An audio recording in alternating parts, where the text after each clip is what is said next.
Hey, what's going on, YouTube Nation? Hey, this is another episode of The Lines You Tell with Uncle T. And first of all, I'd like to thank my subscribers and my new subscribers. Thank you for joining my channel. And I pray that everyone has had a great weekend and all is well with everyone. And I'd like to thank everybody back.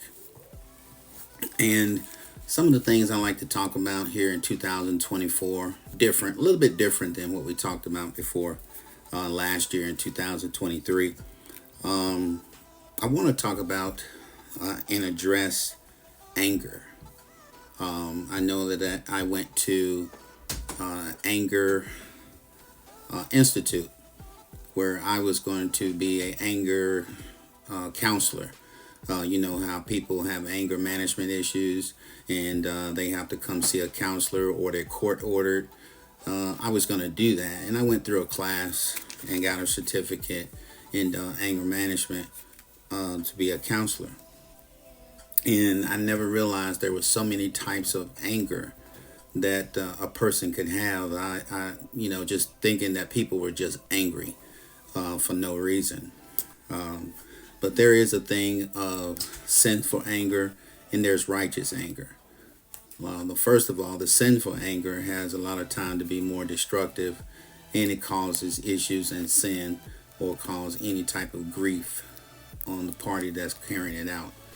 Righteous anger is when something happens and you per se, let's say, you got, let's say, drug dealers or whatnot are taking over the neighborhood, and now the neighborhood is going down. People are strung out on drugs, and you get angry about what has happened to your neighborhood or your city. That's a righteous anger because you should be angry at these people who are doing these type things. A righteous anger, let's say the Meals on Wheels that feed the elderly. Maybe they funding were cut. Now there's a lot of elderly people who won't get food and they may starve. That's a righteous anger because of what happened. Elderly people may die. So we see that as even in scripture that even Jesus himself, when he went into the synagogue, when the people were sacrificing, buying animals, doves, ox or bulls or cows or anything of that nature in the synagogue. The Pharisees, they were making money over there. They were cheating people. And Jesus came in and said, my house is a house of prayer. And he started flogging people and he started flipping over tables and running the money changers out. That was a righteous anger because he said, my Father's house shall be called a house of prayer. And you guys have came in here and just made it a mockery.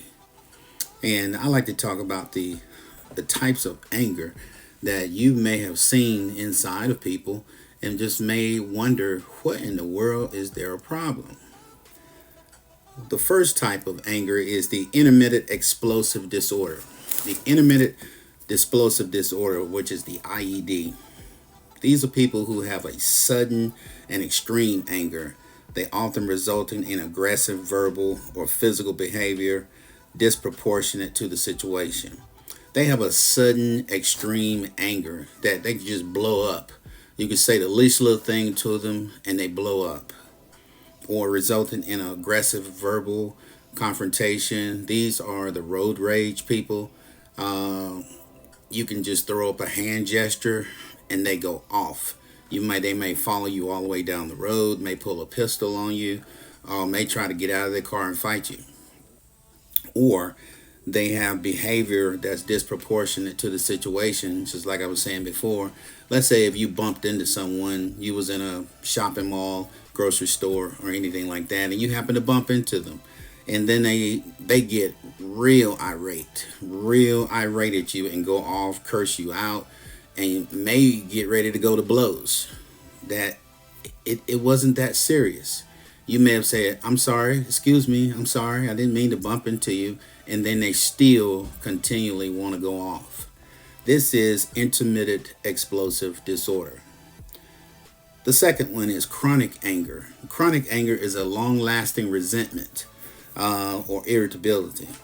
Most of the time, people are just chronically angry because maybe something has happened in their lives. Maybe they went through a divorce, a breakup, or somebody left them, or they are in a situation that they can't get out of, or they put themselves in a situation. These people a lot of times have chronic anger. It means it's a long lasting resentment. Maybe somebody owed you some money and didn't pay you back. And that person is upset with you every time they see you. They don't have nothing good to say to you. They just always angry at you, and they always have nothing good to say about you. So they have a long lasting resentment or irritability towards you. This is a chronic anger individual. The third one is the passive aggression.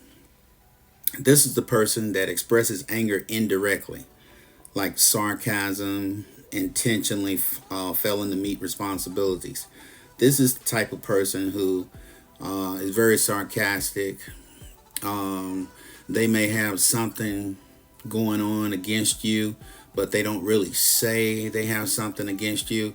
Prime example, let's say somebody's always being sarcastic towards you, and it gets to a point you may shake it off and overlook it, and it gets to a point to where you say, do you have a problem with me? Do you have a problem? Because you sure act like you got a problem with me.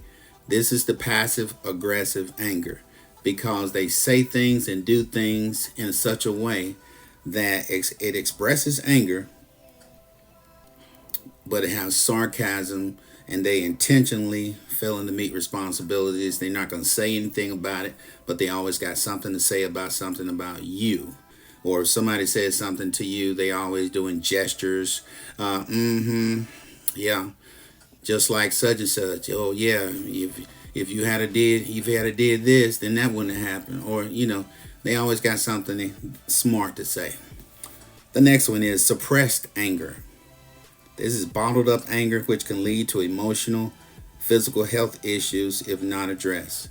Suppressed anger a lot of times as people go through things in life. Let's say if you were adopted, or if you were found out something about your mother or father or something as a child. Maybe you were molested as a child and you bottled this up and kept this in for years and never told anybody.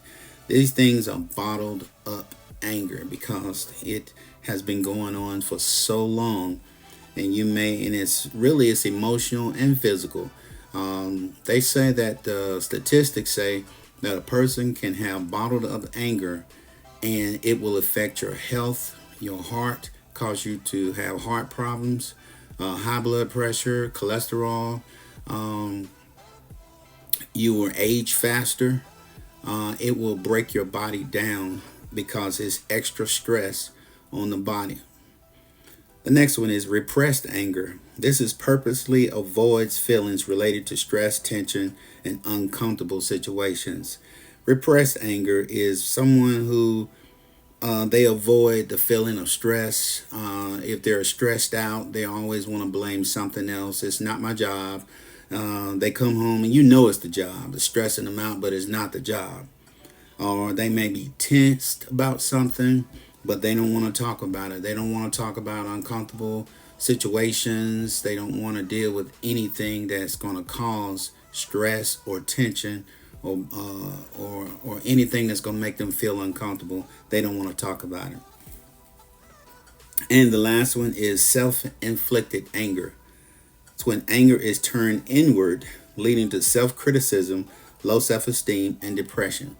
A lot of times you see people sometimes says, I'm stupid. I can't believe I let that happen. This is self-inflicted anger. They blame themselves for things that has happened in life. They blame themselves maybe because maybe they think they caused the death of someone.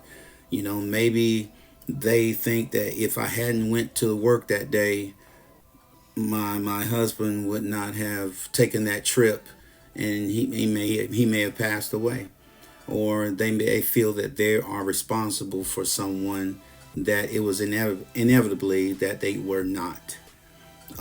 These people have self-inflicted anger. So we see that we have the IAD intermittent explosive anger.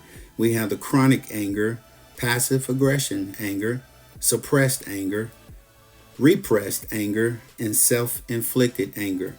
And a lot of times I like to tell all my listeners that everything you do in this world, the Bible has something to say about every deed that you do.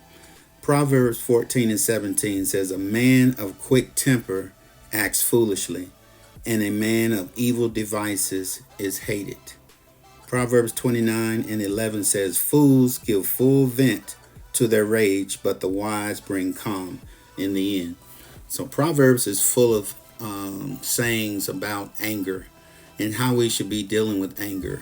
A lot of times that when if my wife and I disagree on something, hey, after 32 years of marriage, if there is something that we disagree on, a lot of times we talk about it. I try not to, or she try not to. We don't go to bed and go to sleep being very upset and about something, and we try not to go to sleep angry because you want to get it resolved. You want to deal with it. If I got to step away, walk away, or if it's a real intense situation or something she feels strongly about or I feel strongly about, sometimes we have to just back away, and just go from there.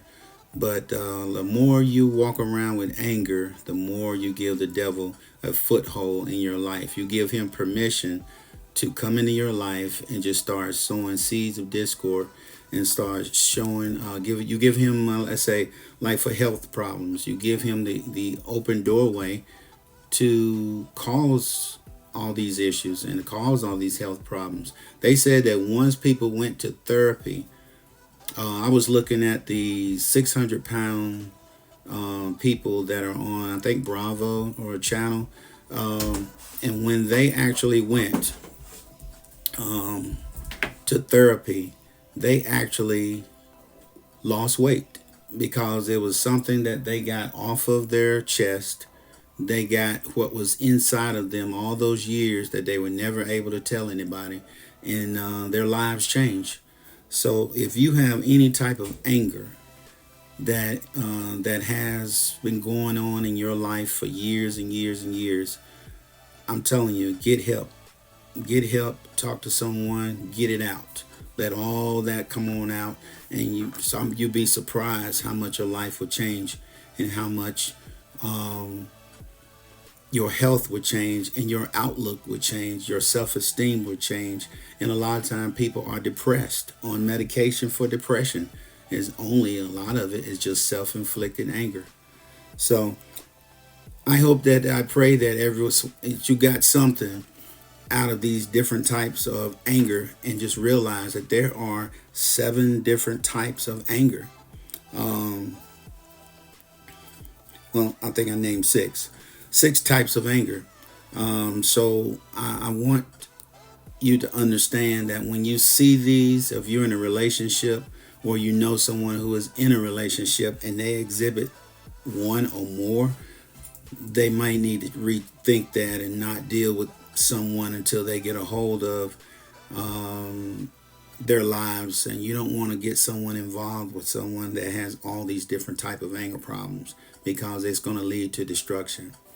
But at this time, if I said anything that was helpful to you, hey, hit that subscribe button and that notification bell. And if you know someone that needs to hear about the different types of anger, you might say, hey, this is what I've been saying about so-and-so's boyfriend. This is what I've been saying about such and such husband. Hey, share it. Share this information so that hopefully they can get some help, and so they can understand what they're looking at. Because sometimes you can see things, but you don't know a diagnosis, or you don't know exactly what to call it or give it what label. Just like many times we saw before bipolar is so popular now that people are bipolar. We used to see bipolar when we was kids out of relatives, but you couldn't put a name to it because you didn't know what it was. So here it is with anger. We got a name for it. So until we meet again, I love you with the joy of the Lord. And I will talk to you again. This is Uncle T, and I'm out.